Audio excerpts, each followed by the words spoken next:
Hello， 大家好啊，又係我 K 夫子啊。嗱，K 夫子今日嚟到呢一個單位呢，係我自認為係一個非常之設計大膽嘅單位嚟嘅。其實佢整體呢並唔係好複雜。點解我會話佢係設計大膽呢？因為佢有少少擺脫咗我哋而家主流用嘅嘢，譬如我哋用嘅木紋磚，咁呢度就唔係用木紋磚啦。係啦，我哋中意廚房可能另身嘅磚啦，係啦，呢度唔係另身嘅磚啦，有廁所嘅磚啦，唔同啦。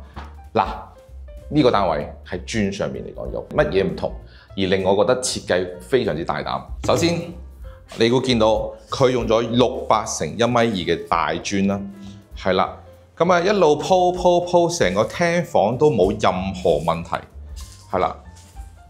去到廚房發現原來通鋪咗入廚房，連牆身都用埋同一款磚，再轉過嚟嗱，廁所而家啱啱有完火水，廁所佢都係會用相同嘅磚。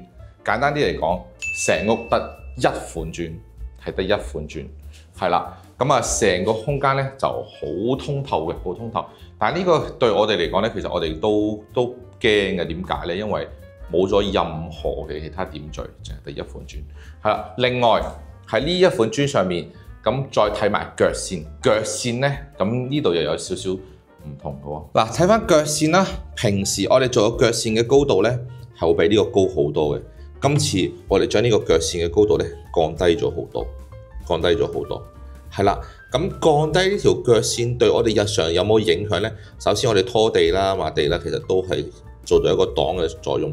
但係點解要做矮啲、做薄身少少咧？因為咁樣做嘅話咧，我哋可以將成個樓底感覺上將佢拉翻高佢，係啦，拉翻高佢。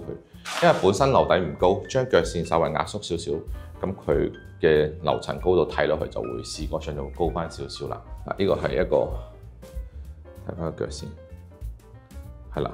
咁啊，而家因為工程進行中啦，所以咧睇嘅話就麻麻地啦，係咪？咁啊，到時候咧完工嗰陣時，我哋再睇下。呢一個單位係非常之簡約嘅，連家私嗰啲都非常之簡約嘅，係啦。